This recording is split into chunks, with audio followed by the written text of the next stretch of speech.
रात को आकाश में कौन सा ग्रह लाल दिखाई देता है? ऑप्शन ए बुध ग्रह, बी मंगल ग्रह, सी शुक्र ग्रह, डी शनि ग्रह। इसका सही उत्तर है बी मंगल ग्रह। क्वेश्चन नंबर 3, टाइटैनिक जहाज किस सन में डूबा था? ऑप्शन ए सन 1912, बी सन 1945, सी सन 1947, डी सन 1950। इसका सही उत्तर है ए सन 1912। क्वेश्चन नंबर 4, माउंट एवरेस्ट किस देश में स्थित है?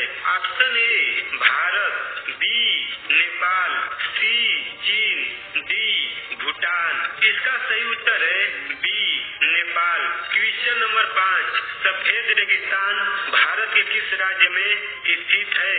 Option A Gujarat, B Ladakh, C Kerala, D Rajasthan. इसका सही उत्तर है A Gujarat. Question number 6, train के एक डिब्बे में कितनी सीट होती है? Option A 40 seat, B 50 seat, C 72 seat, D 80 seat. इसका सही उत्तर है सी 72 सीट। क्वेश्चन नंबर 7, उलर झील किस राज्य में स्थित है?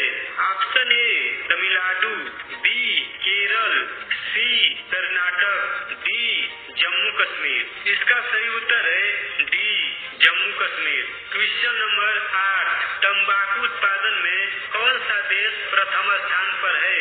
ऑप्शन ए भारत, बी चीन, सी जापान, डी अमेरिका। इसका सही उत्तर है बी चीन। क्वेश्चन नंबर 9, गांधी जी की कितनी शादियां हुई थी? ऑप्शन ए 4 शादियां, बी 3 शादियां, सी 2 शादियां, डी 1 शादियां। इसका सही उत्तर है डी